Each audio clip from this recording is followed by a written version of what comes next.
ainult siis esiliigale teise ringi algus, vaid tähendab teise ringi algus ka seda, et kolib Eesti jalgpall muruväljakutele ja täna siis tippliigade esimene murumäng nüüd avavile saab. Juba jooksus saab ilusti rinnaga maha endale, aga ja löök ja siit ei tule praegu. Ei olnud paha. Ja nüüd sinna ootamatult hea olukord tekkinud Velkol. Tuleb löök ka ja Vainu ei siiamaani veidi paremini välja tulnud. Teeb Hanson pika soolo, Hanson endiselt palliga veel väike konks läheb kahe mehe vahelt läbi, Hanson lööb ja puudu väga hea sööt siin Saartsile. Kaitsed lahendavad olukorra ära, aga Vihmalt teine pall kasti ja nüüd on Saarts uuesti ära, Saarts lööb ja Saluoks tõrjub ja siit tuleb ikkagi esimene ära. 33. minut, Vaprus läheb 1-0 ette ja Henri Hanson, see mees, kes kodupubliku siin plaksutama paneb. Pikk rünnak üsna kiiresti lahendatakse lõpuks ära. Jalg vastu, nüüd on uuesti Pärnult tulemas Tiisma. Lajonel läheb löögile ka ja taas kord sinna polaasega, et siit Pärnust täna midagi kaasa võtta.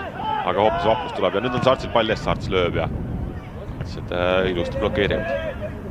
Aga uuesti ja siit tuleb ära Henri Hanson.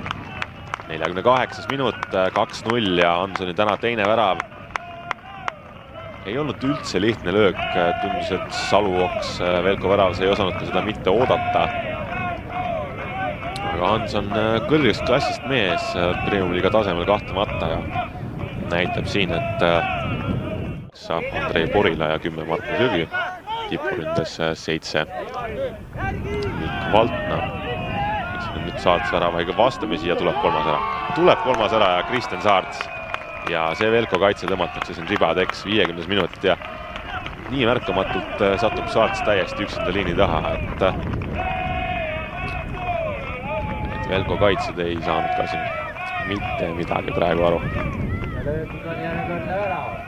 Kui esimese poole alguses kohe jätab Saarts sellisel palli maha ka. Nüüd Veensalu küsid senderdust, ei saa senderdust, aga Vihma ja kastis Vihma ja veel söödab Tiisma ei saa ja tuleb, siit ei tule.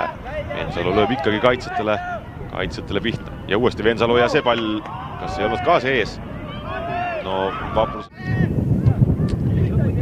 Kui peaks arvama, siis võib-olla seesama Reno Markis siin lööb ja lööbki ära ja 69. minuti keskel, 70. minut, siis seega Reno Mark ja 4-0.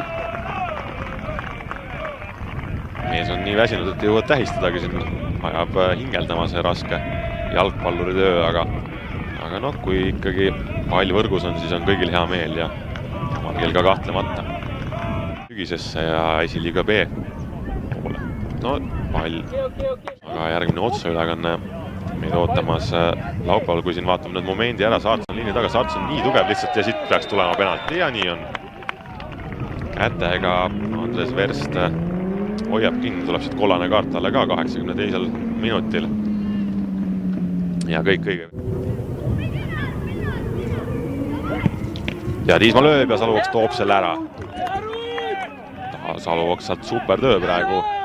Ei läinud aimamise peale, ootas ilusti ära, kuhu Tiisma lööb ja aga nüüd Tiisma uuesti liini taga ja hea puude ja võtab maha ja oi. No kui penaltit ära ei löö, siis tuleb asi teistmoodi teha ja see läheb küll siin kirja. No näete ka selline natukene vihane nägu Tiismal ees, aga tegelikult sisemuses ilmselt rõõmustab päris kõvasti, sest teab, et see värav läheb siin kordustele väga hästi peale. Siin võiks täna lauvärav äkki ära lüüa. Näkk. Terav pall kasti ja seal on Valtna ja Valtnalt tuleb auvärav. 88. minut ja Velko kapten Mikk Valtna läheb tänab Näkki ka. Ja võib-olla oleks pidanud Näkki isegi algkoosseisus platsile saatma, kui vaadata, kuidas mees siin vähemalt kohtunikud nüüd otsustavad. Tablood meil ei ole. Ja Toomas Nõmmiste paneb vile suhu. Ei lase siin rohkem mängida. Vaprus võtab 5-1 võidu ja Velko kurvalt koduteele. Tabelis tähendab see